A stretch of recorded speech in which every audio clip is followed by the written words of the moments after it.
Ads లేకుండా latest episodes చూడండి. ఆ తర్వాత విలన్ రాజ్యాన్ని తన గుప్పెట్లోకి తీసుకుని రాజ్యంలోని ప్రజలందరినీ ఇబ్బంది పెట్టడం మొదలుపెట్టింది.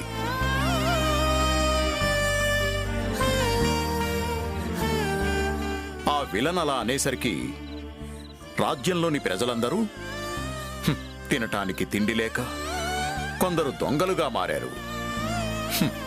పాపం కొందరు అడుక్కు తినేవాళ్లలా మారారు. అయ్యో పాపం, ప్రజల్ని అంత ఇబ్బంది పెడుతుందా? మరి ఆ విలన్ని ఎందుకలా వదిలేశారు? వస్తున్నా అక్కడికే వస్తున్నా. తనని వదిలేయలేదు. రాజుగారి మూడో కొడుకు రంగంలోకి దిగాడు.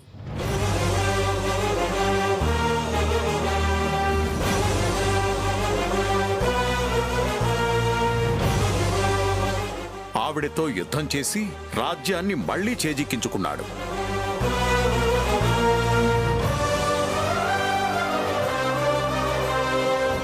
మళ్లీ కొత్త రాజ్యాన్ని స్థాపించి ప్రజలందరూ సుఖ సంతోషాలతో ఉండేలా చేశాడు. అలా రాజుగారి మూడో కొడుకు కోడలు కలిసి ఆ రాజ్యాన్ని మళ్లీ సుభిక్షంగా పరిపాలిస్తున్నారు.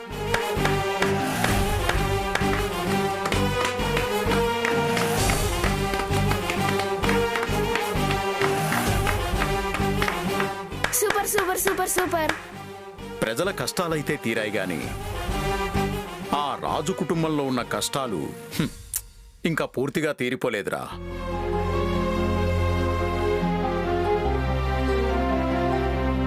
విడిపోయిన ఆ కుటుంబాన్ని కలిపి అందర్నీ సంతోషంగా ఉంచడం కోసం వాళ్ల ప్రయత్నం వాళ్ళు చేస్తూనే ఉన్నారు.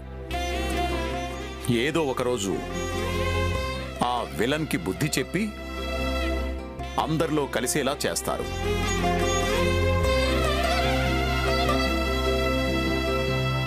ఏమండి, ఈ కథ చెప్పక్కర్లేదు. అయిపోలేదుగా, ఇంకా ఉంది. మామయ్య గారు, ఇప్పటికే ఆలస్యమైంది. ఇంక వెళ్ళి పడుకోండి. నేను తాతయ్య దగ్గర పడుకుంటాను. నాన్నా, నీకు ఒంట్లో బాలేదు కదా, దెబ్బ తగిలింది కదా, నువ్వు మా దగ్గరే పడుకోవాలి. రేపట్నుంచి తాతయ్య దగ్గర పడుకుందు గాని. Good night.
ఏమైంది శ్యామా?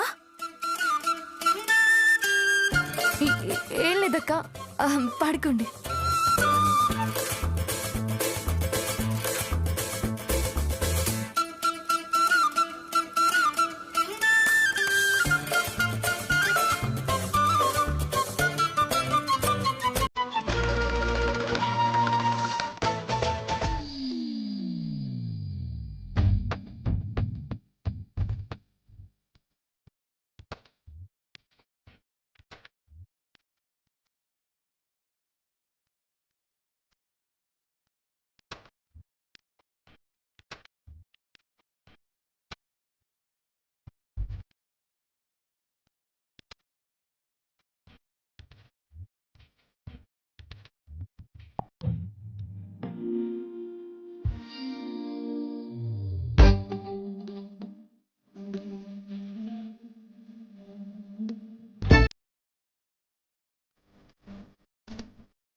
శ్యామా ఒక్క ముద్దు పెట్టు ప్లీజ్. బాబాయ్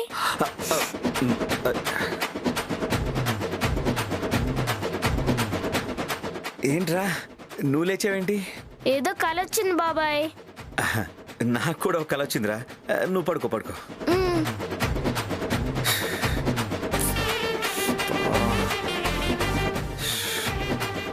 ఇప్పుడు ఏం చేయాలి?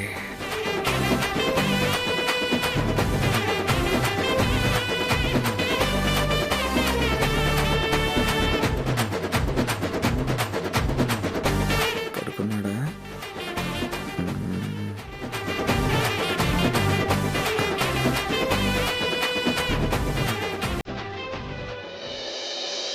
శ్యామా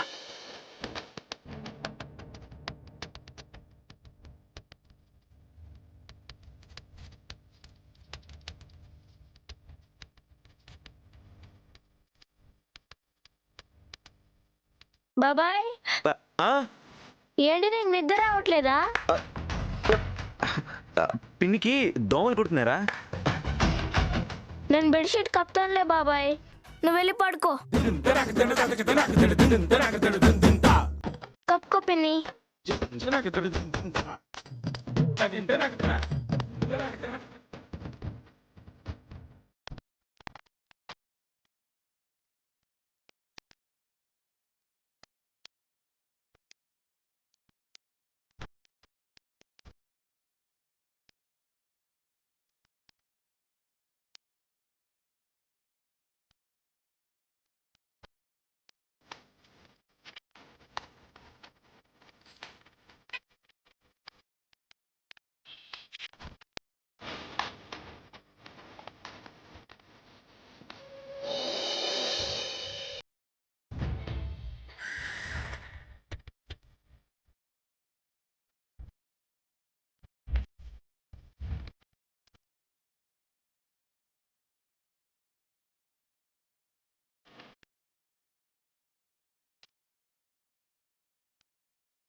బాబాయ్ పిన్ని ఎక్కడికి వెళ్తున్నారు ఈ టైంలో?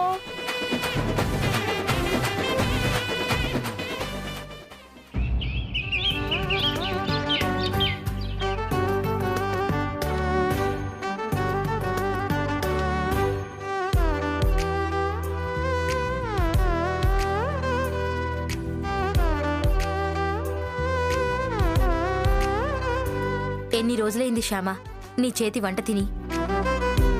మనమందరం కూడా కలిసి ఇలా కూర్చుని తిని ఎన్ని రోజులైందో. కలకత్తాలో ఉన్నంతకాలం మిమ్మల్ని గుర్తు చేసుకునే రోజంటూ లేదు.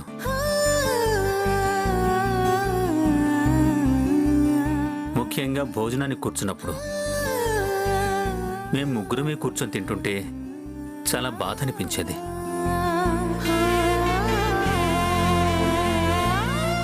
మన ఫ్యామిలీ మొత్తం కూర్చొని సరదాగా తిన్న రోజులు గుర్తొచ్చి అస్సలు తినబుద్ధి అయ్యేదే కాదు.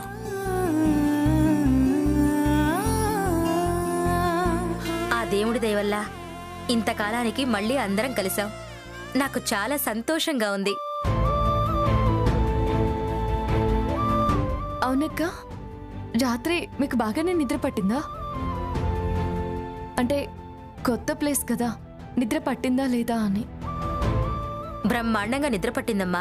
అయిన వాళ్ళని కలిసిన ఆనందంలో ఆదమర్చి నిద్రపోయాం.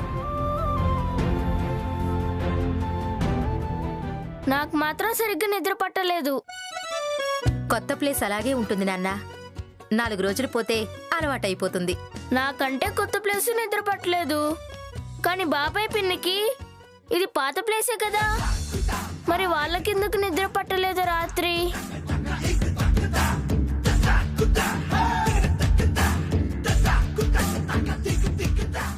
వాళ్ళెందుకు నిద్రపోకుండా బయటికి వెళ్ళారు?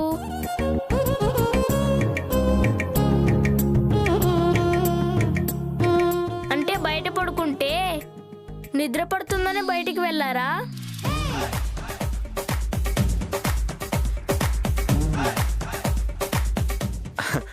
అదేం కాదు నాన్న, బయట ఏదో సౌండ్ అయినట్టుంటేను దొంగలు ఎవరన్నా వచ్చారేమో అని చూద్దామని వెళ్ళాం అంతే.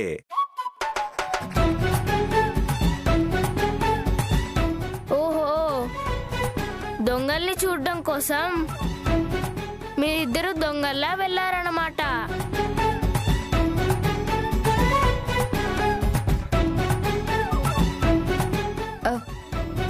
చట్నీ వేయమంటావా? కొంచెం వేసుకో, బాగుంది. నీకు చట్నీ ఇష్టం కదా? చట్నీ నేను వేసుకుంటానులే గాని ఇంతకీ రాత్రి దొంగలు దొరకారా లేరా? నీలాంటి పోలీసులుంటే ఖచ్చితంగా దొరుకుతారు నాన్న.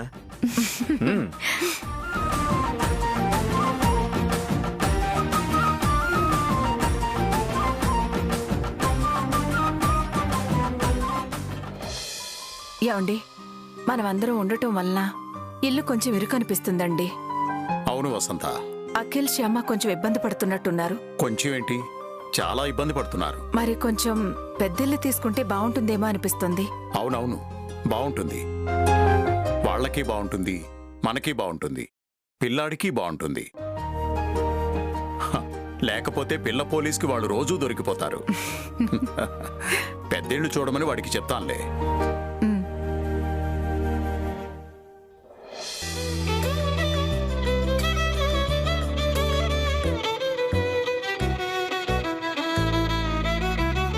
Sir, paper. వీడేంటి పేపర్ వేస్తున్నాడు? రే చిన్న ఆగరా.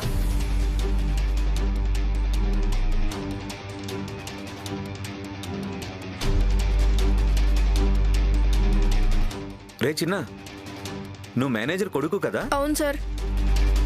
మరి నువ్వేంట్రా పేపర్ వేస్తున్నావు? స్కూల్కి వెళ్ళలేదా? నేను స్కూల్ మానేశాను సార్. పొద్దున్నే పేపర్లు వేసి తర్వాత వేరే పనికి వెళ్తున్నాను.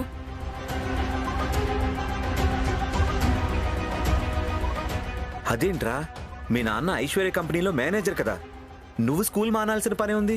కొన్ని రోజుల క్రితం మా నాన్నకి పక్షవాతం వచ్చింది. ఏ పని చేయలేకపోతున్నాడు. ఫ్యాక్టరీకి వెళ్ళడం లేదని వాళ్ళు జీతం ఇవ్వడం లేదు. చేసేదేం లేక మా అమ్మ 4 ఇళ్లలో పనిచేస్తుంది. నేను ఇలా పేపర్లు వేసి తర్వాత ప్రింటింగ్ ప్రెస్లో పనిచేస్తున్నాను. ఆ వచ్చే డబ్బులతోనే మా నాన్నకి మెడిసిన్స్, ఫుడ్ కొంటున్నాం. ఇంకా చేసేదేం లేక నేను పూర్తిగా స్కూల్ మానేశాను సార్. ఐశ్వర్య అక్క మరీ ఇంత కఠినంగా ఉంటుందని అనుకోలేదు.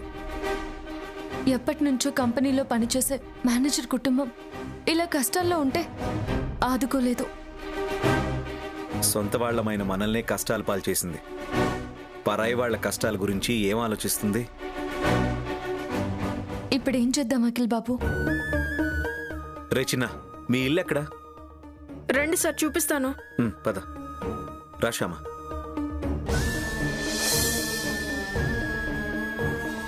అమ్మా.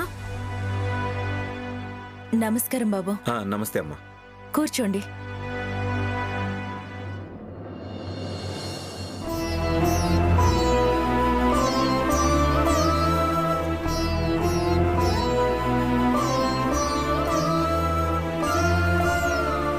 మీకిలా జరిగిందని మాకు తెలియదు మేనేజర్ గారు. మీ అబ్బాయి పేపర్ వేస్తుంటే చూసి అడిగితే విషయం ఏంటో చెప్పాడు. అసలు ఏం జరిగింది? నాకు కూడా తెలియలేదు సార్. సడన్ గా స్ట్రోక్ వచ్చి పడిపోయాను. హాస్పిటల్కి తీసుకెళ్లారు. సమయానికి డబ్బులు కూడా లేవు. మీ దగ్గర జాబ్ చేస్తున్నప్పుడు ఉన్న సేవింగ్స్తో పాటే లోన్ తీసుకొని ఇల్లు కట్టుకున్నాను. డాక్యుమెంట్స్ పెట్టి డబ్బు తీసుకుందామంటే లోన్ వాళ్ళ దగ్గరే పేపర్స్ ఉన్నాయి. సామాన్లన్నీ సెకండ్ హ్యాండ్లో వెళ్ళిపోయాయి. మిగిలింది ఈ మంచమే బాబు. అప్పటి నుంచి నా భార్య కొడుకే ఏదో ఒక పని చేసి నన్ను పోషిస్తున్నారు.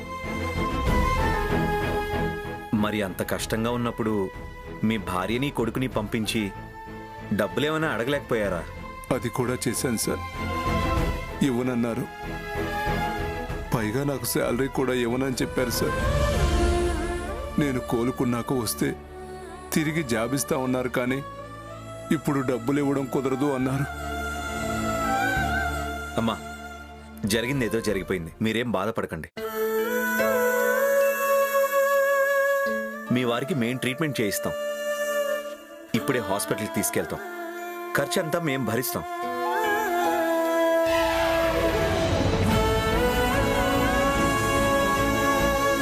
చూడండమ్మా, మీరు ఏ పనికి వెళ్లాల్సిన అవసరం లేదు. దగ్గరుండి ఆయన చూసుకోండి.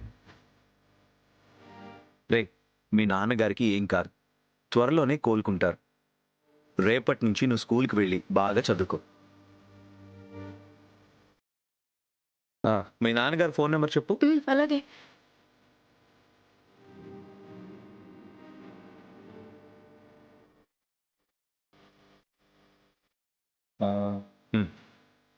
మీ అకౌంట్కి మనీ పంపించాను, ఖర్చులకు వాడుకోండి. నేను మీకు చాలా అన్యాయం చేశాను బాబు. ఐశ్వర్య మేడం మాట విని మీకు ద్రోహం చేశాను. ఆ విషయం మీకు కూడా తెలుసు.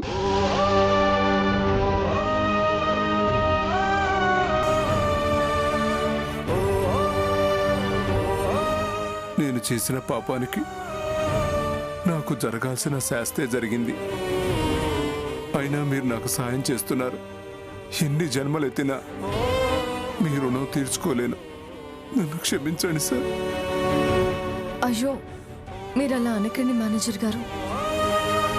ఆ కన్నయ్య దయ వల్ల మీరు త్వరగా కోలుకుంటే చాలు. మీరు కోలుకోగానే మా ఫ్యాక్టరీలోనే జాబ్ ఇస్తాం. ఇతన్ని మన ఫ్యాక్టరీలో పెట్టుకుంటే ఐశ్వర్య వదిన మరోలా అర్థం చేసుకుంటుంది. మీరు కోలుకున్నాక ఐశ్వర్య వదిన దగ్గరే జాయిన్ అయ్యి తను ఏం ప్లాన్ చేస్తుందో మాకు చెప్పండి. వద్దకిల్ బాబు, అక్కడ సీక్రెట్స్ మనకేమీ అవసరం లేదు. ఐశ్వర్య అక్కకి అహంకారంతో కళ్ళు మూసుకుపోయాయి. అహంకారం పోయి కళ్ళు తెరుచుకున్న రోజు తనకే అర్థమవుతుంది. తను చేసిన తప్పులకి ఏడ్చే రోజు వస్తుంది. ఆ రోజు ఐశ్వర్య అక్కకి ముందు గుర్తొచ్చేది మన కుటుంబమే. ఎంత కాదనుకున్నా ఐశ్వర్య అక్క కూడా మన ఫ్యామిలీనే. తన కంపెనీ బాగుండాలి, తను కూడా హ్యాపీగా ఉండాలి. ఆవిడ మిమ్మల్ని మోసం చేసిన మీరు మాత్రం ఆవిడ మంచి కోరుకుంటున్నారు. నిజంగా మీరు చాలా గొప్పవాళ్ళు. కాఫీ తీసుకోండి సార్. Thank you. తీసుకోండి. అఖిల్ బాబు, అంబులెన్స్ కి కాల్ చేయండి. మేనేజర్ గారిని ఫస్ట్ హాస్పిటల్లో జాయిన్ చేద్దాం. అలాగే శ్యామ.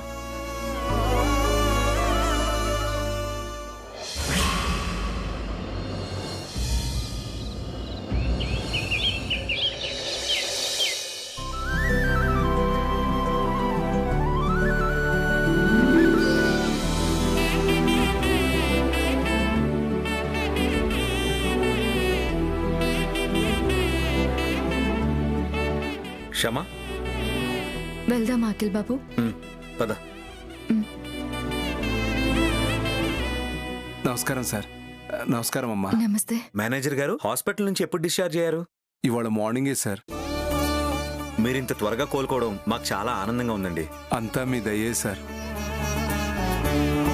మీరే గనక సాయం చేయకపోతే ఇవాళ నా భార్య పిల్లలు అనాథలైపోయేవాళ్ళు సార్. నేను పెరాలసిస్ వచ్చి పడిపోయి ఉంటే నా కొడుకు చదువు మానేసి నా భార్య 4 ఇళ్లలో పాచి పని చేస్తూ ఉండేది సార్. చదువుకోవాల్సిన వయసులో నా కళ్ళ ముందే నా కొడుకు పనిచేస్తూ ఉంటే చూసి ఆ బాధతో చనిపోతానేమోనని భయమేసింది సార్. అలాంటి పరిస్థితుల్లో మీరు దేవుళ్ళ వచ్చి సాయం చేశారు. మీ మేలు ఈ జన్మలో మర్చిపోలేను సార్. సార్ అయ్యోయ్యో, ఇది తప్పండి. నేను మీకంటే చిన్నవాణ్ణి. నేను మీకు జీవితాంతం రుణపడి ఉంటాను సార్. మీరు ఏం చెప్పినా చేస్తాను సార్. చెప్పండి సార్. మాకు మీరేమీ చేయాల్సిన అవసరం లేదు. మీరు కోలుకున్నారు, అంతే చాలు.